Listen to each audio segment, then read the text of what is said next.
She told me to close the file, but what she didn't know was that the only thing I wanted to open was her heart. The office was never meant to feel like this. At night, stripped of its usual chatter and ringing phones, it turned into something else.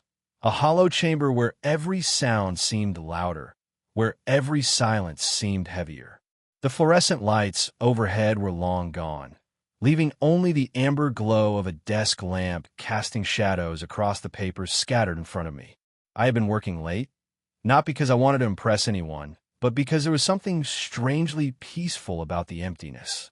No interruptions, no eyes watching me.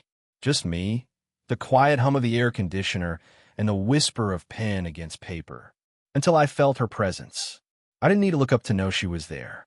There was a certain energy that followed her into every room. Controlled, precise, almost magnetic. My boss, 42 years old, confident in ways I could only hope to be, carrying herself with the kind of grace that came from years of knowing exactly who she was. Her heels clicked softly against the polished floor as she walked closer. Then, her voice low, steady, and calm. "Close that file." I froze. The words were ordinary, yet something in the way she said them pulled me out of the rhythm I had built for myself. I looked up slowly, and, for a moment, the papers in front of me blurred because my attention had shifted entirely to her.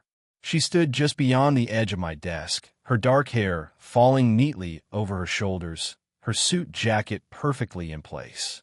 But it wasn't her authority that struck me this time. It was her eyes. They lingered on me, just a heartbeat too long, as though she was seeing me not as her employee, but as a man sitting in the soft amber glow of a lamp, alone with her in the silence of the night. I swallowed hard, pretending to busy myself with straightening the stack of papers. My fingers brushed the edge of the file, but I couldn't escape the faint fragrance in the air, something elegant, subtle, expensive. It wasn't overpowering, but enough to remind me that she was close. Closer than usual. The weight of her gaze pressed down on me, and though I didn't move, every nerve in my body was alert, awake. I tried to focus on the papers, but the truth was I wasn't hearing the rustle of pages anymore. I was hearing the steady rhythm of my own heartbeat. For months, she had been nothing but the embodiment of professionalism. Sharp, efficient, untouchable. And yet tonight, under the quiet of this empty office, something felt different.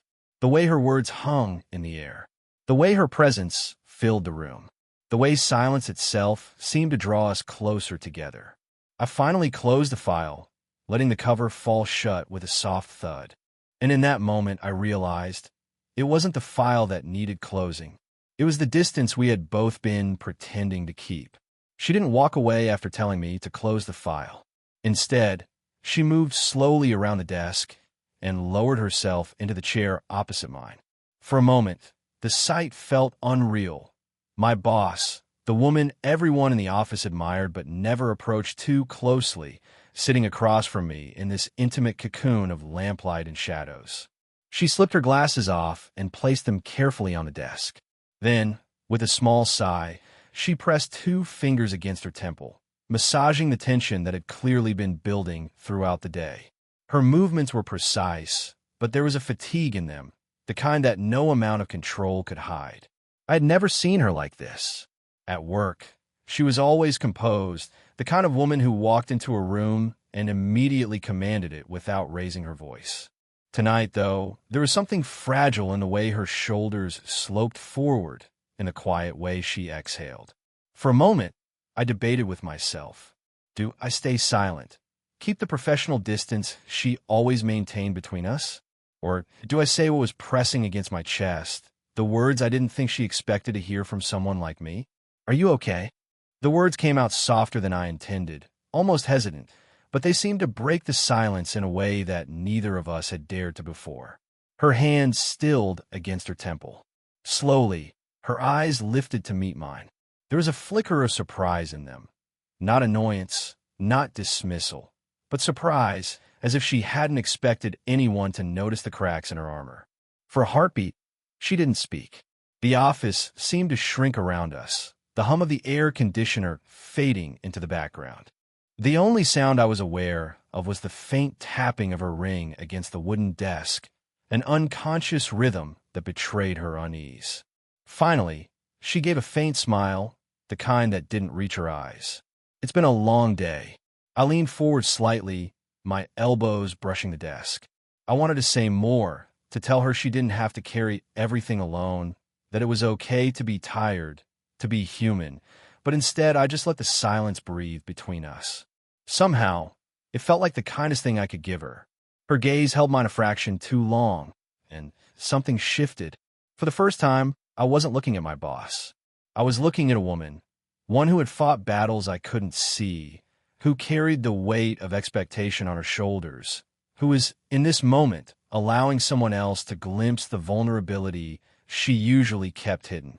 And I realized then, with startling clarity, that I wanted nothing more than to be the one she could let her guard down with. For a long moment, neither of us spoke. She adjusted her posture, crossing one leg over the other, and rested her hands in her lap, as though trying to gather the pieces of herself that had slipped out of place. I could tell she didn't like being seen this way, softer, more human, but she wasn't pushing me away either. I cleared my throat lightly. You always seem like you have it all under control. Her head tilted, and for the first time tonight, she let out a quiet laugh. It wasn't loud, not the confident, practiced kind she used in meetings. This one was smaller, almost private, like she had forgotten I was still watching her. "You'd be surprised," she murmured. "Control, it comes at cost." Something in the way she said it pulled me closer, not physically at first, but emotionally. I wanted to know what she meant. I wanted to know what it cost her to walk into rooms every day and wear the mask of composure. "What kind of cost?" I asked gently, leaning forward, elbows grazing the polished desk between us. She hesitated, eyes flicking to the papers I had just closed, as though weighing how much she should reveal. Then her gaze returned to me, steady but quieter than usual. "Leadership is lonely. Everyone looks at you as if you're untouchable, strong, unshakable, but it means no one ever asks how you're really doing. They only see what they want to see." Her words hit me harder than I expected. Maybe because, in that moment, I realized how rare it was for her to share anything personal. She wasn't just telling me about work. She was confessing something that went deeper, something that made her shoulders heavier every single day. I wanted to reach out, to close the distance. My hand inched forward on the desk without thinking, stopping just shy of hers. The air between us felt electric, charged with something fragile and new. Her eyes flicked down at the small gap between our hands, then back up at me. Her breathing shifted, subtle, but enough for me to notice. The lamp on the desk glowed softly, wrapping the room in warm light, making the space feel less like an office and more like something else, a place where boundaries could blur. We spoke in softer tones after that, our words slowing as though we both feared breaking whatever fragile connection was forming. She told me about the weight of expectations, about the way silence sometimes felt safer than honesty. And I listened, not as an employee checking off boxes, but as a man trying to understand the woman in front of him. At one point, my sleeve brushed against her arm as I shifted closer. The contact was brief, accidental, yet I felt her body still just slightly. A pause, not of rejection, but of recognition.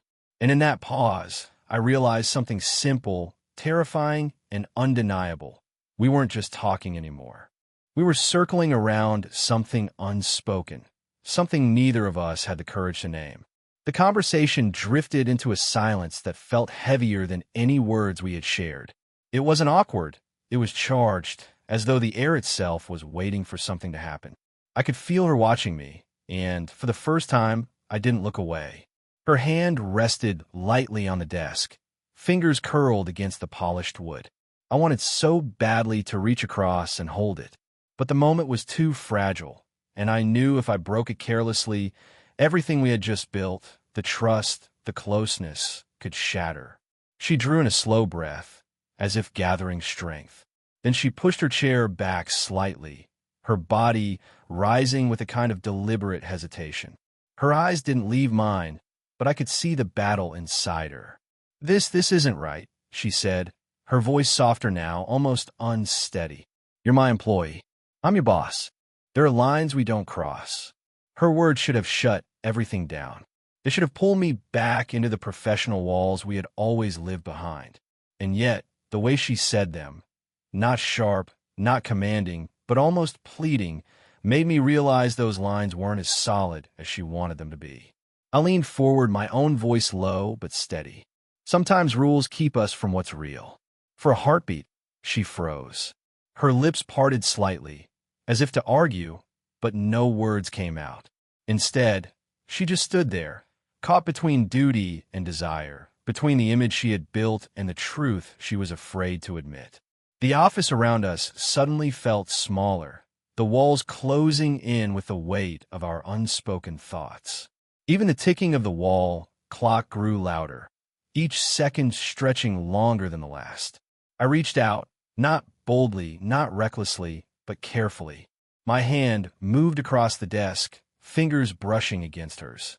I didn't grip, didn't demand. I simply let my palm rest lightly over her hand, warm against the coolness of her skin. She didn't move. She didn't pull away. Her breath caught, a subtle hitch that revealed far more than she would ever admit out loud. Her eyes flickered down at our joined hands, then back up at me, wide and uncertain. This is dangerous, she whispered. I know, I replied. My thumb grazed the side of her hand in the faintest motion, a gesture so small yet so intimate that it made my heart pound in my chest. Dangerous, yes. Forbidden, maybe. But in that moment, it felt more honest than anything else in the world. And though she stood still, I could see it in her eyes, the part of her that wanted to pull back, and the part of her that desperately didn't.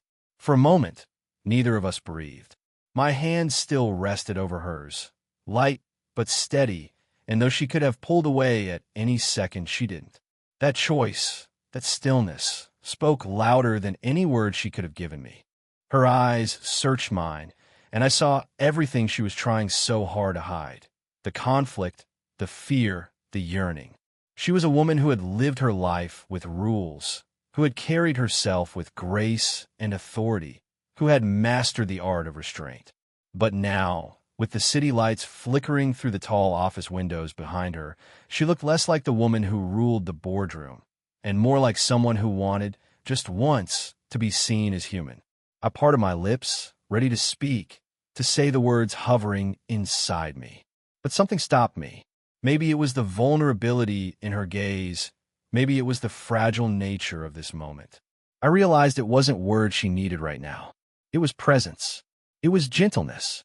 She shifted slightly, her fingers brushing against mine in a movement so small, so tentative, it could have been mistaken for an accident.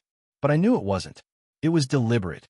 It was her way of confessing something she couldn't bring herself to say aloud. Her thumb grazed against my knuckle, once slowly, and the gesture sent a current through me. A silent message, a question, a hope, a warning, all wrapped into the faintest touch. I felt my chest tighten, every heartbeat echoing in my ears. I didn't squeeze her hand, didn't push for more. Instead, I let the moment stretch, honoring the weight of it. I wanted her to know she didn't have to speak, that I could hear her even in her silence. The office felt transformed, no longer sterile and professional, but intimate, alive. Outside, the city glowed against the glass, blurred streaks of red and white from passing cars, the hum of life continuing far below us.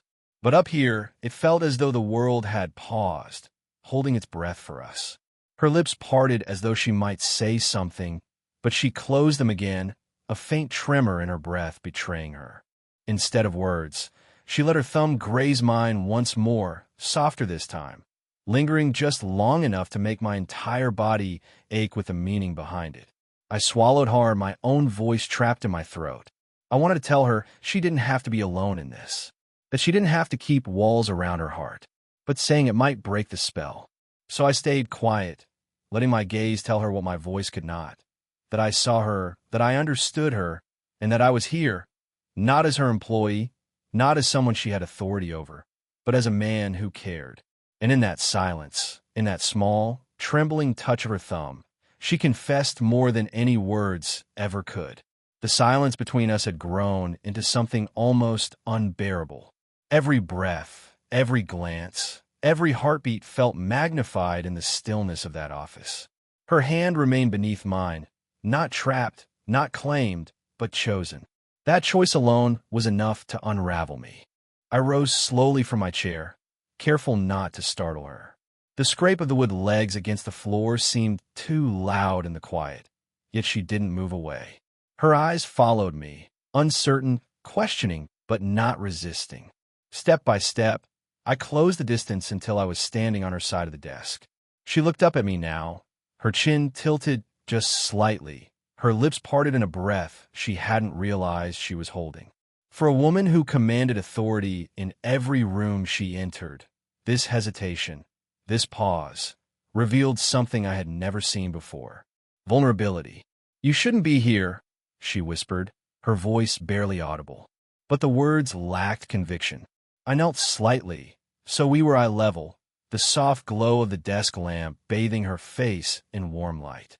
"I know," I said gently, "but neither should you. And yet, here we are."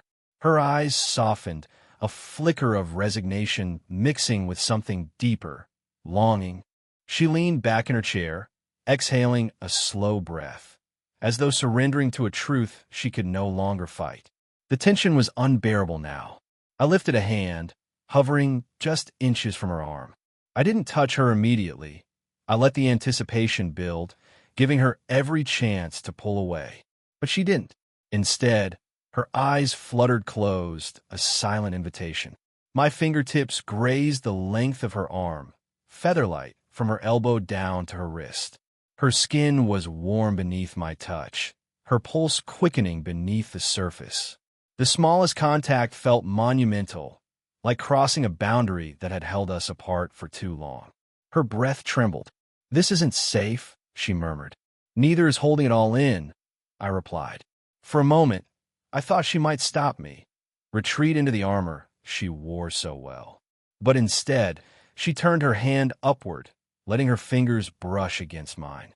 It was the smallest shift, yet it spoke volumes. Not rejection, not resistance, but quiet acceptance. The office seemed to fade around us. The ticking clock, the glowing city skyline, even the scattered papers, none of it mattered anymore.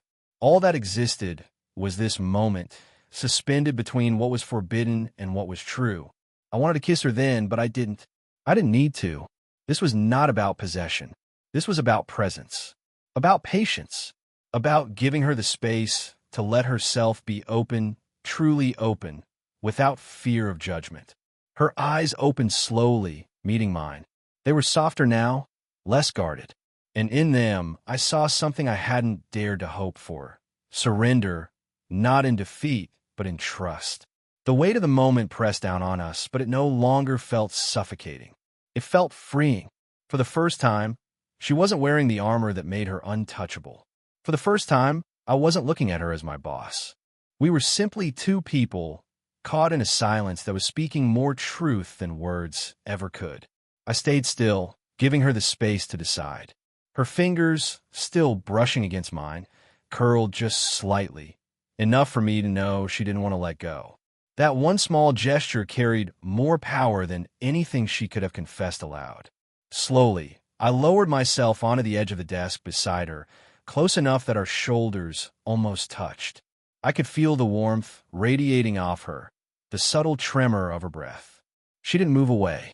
If anything, she leaned just slightly toward me, as though exhaustion had finally caught up to her and she needed somewhere safe to rest. I didn't hesitate this time. Carefully, I slipped an arm around her shoulders.